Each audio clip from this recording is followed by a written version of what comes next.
The Fire Within, A Stoic's Journey. Chapter 1. The Collapse. In the bustling city of Aurelius, nestled between icy mountains and golden deserts, lived a man named Cassian. Once a wealthy merchant, Cassian was known for his grand mansion, rare spices, and his fleet of ships that traveled the known world. He had everything: wealth, reputation, servants, and even a seat in the city council. But life, as it often does, took a sharp turn. In a single year, Cassian lost everything. A fire swept through the warehouse district, destroying all his goods. A shipwreck claimed 3 of his vessels and their crews. His once loyal business partners turned on him, and to make matters worse, a plague claimed the life of his beloved wife, Elira. Cassian was left with ashes, both literal and emotional. He wandered the empty halls of his crumbling estate, consumed by grief and bitterness. He cursed the gods, fate, and the cruelty of time. But in all his raging, no comfort came, only silence and loneliness. Chapter 2. The Stranger. One winter night, Cassian stumbled drunk through the streets. His robes were tattered and his feet bare. People he once dined with looked away, pretending not to recognize him. As he collapsed in a dark alley, a hand gently lifted him up. It was an old man in simple gray robes, with a face both weathered and peaceful. "Why do you suffer so greatly, friend?" the man asked. Cassian, half mad, spat bitterly. "Because the world is cruel.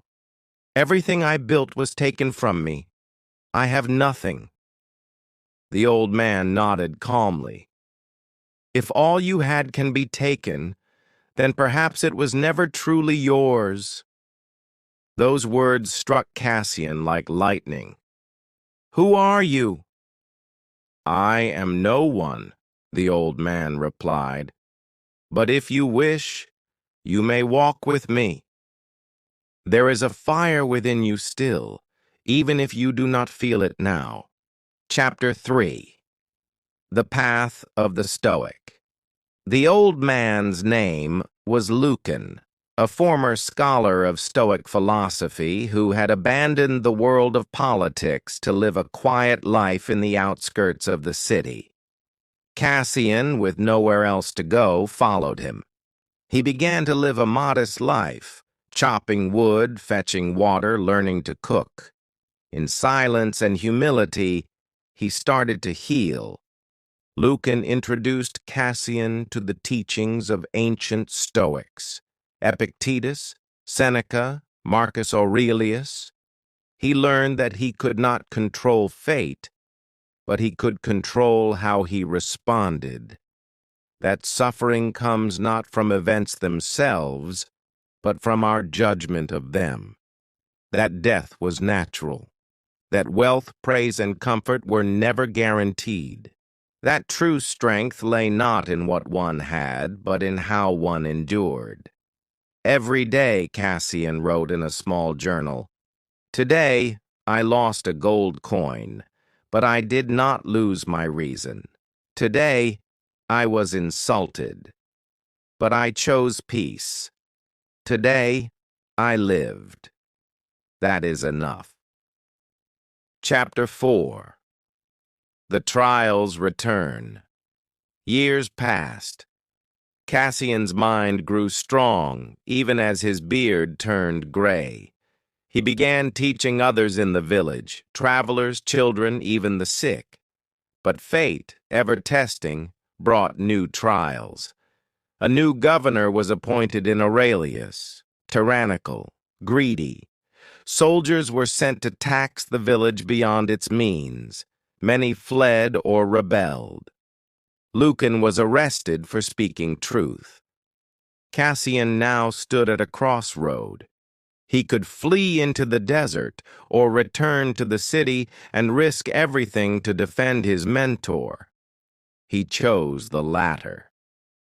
In the governor's court, Cassian, once the humbled merchant, now stood like a pillar of calm. "You were once wealthy," the governor sneered. "Why defend a poor man?" Cassian replied, "Because wealth is not gold. True wealth is virtue, and I am wealthier now than I ever was." The governor laughed and ordered his imprisonment. Chapter 5. The Inner Fortress. Cassian was thrown into a cold, dark cell, but unlike years before, he did not fall into despair. He meditated. He recited the Stoic teachings to himself. In suffering, he found clarity. He remembered Lucan's words, "The mind is a fortress. You are the gatekeeper. Nothing enters unless you allow it." Weeks passed. The governor fell sick, and in a political upheaval, new leaders pardoned the prisoners. Cassian and Lucan were released. But something had changed. Cassian no longer sought riches nor praise. He returned to the village and lived out his days teaching Stoicism to anyone who would listen. Chapter 6. The Final Lesson. Years later, on his deathbed, Cassian smiled as a young pupil held his hand. "Master," the pupil said, "are you afraid to die?" Cassian shook his head gently. "No, for I have lived." He closed his eyes and whispered, "Fate took everything I had, but gave me back myself. What greater gift is there?" And so the fire within did not die. It passed on. To all who choose to walk the Stoic path,